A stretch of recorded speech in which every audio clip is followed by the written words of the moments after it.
नमस्कार.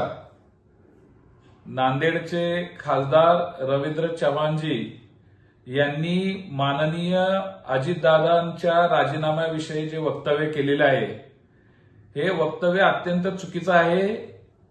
खासदार साहेब, आपण आपले वडील वसंतराव चव्हाण साहेब यांचं दुर्दैवी आकस्मिक निधन झालं, त्यांच्यानंतर आपण त्या जागेवरती निवडून आलेले आहात.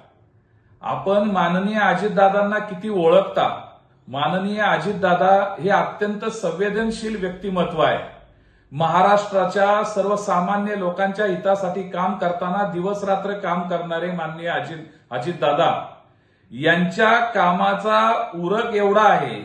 आज महाराष्ट्रातील जनतेने त्यांच्यावरती एक विश्वास दाखवलेला आहे आणि म्हणून दिवसरात्र लोकांना नेहमी वाटत असतं की माननीय अजितदादा हे खऱ्या अर्थाने कामाचे आहेत.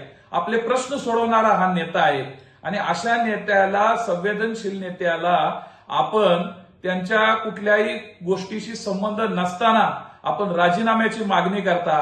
अहो, ज्या नेत्यांनी आपल्या शेतकरी बांधवांबद्दल, आपल्या समाजामधील लोकांच्या संदर्भामध्ये आपलं वक्तव्य चुकलं तर त्यांनी राजीनामा देऊन आपलं आत्मक्लेश आंदोलन केलेलं होतं.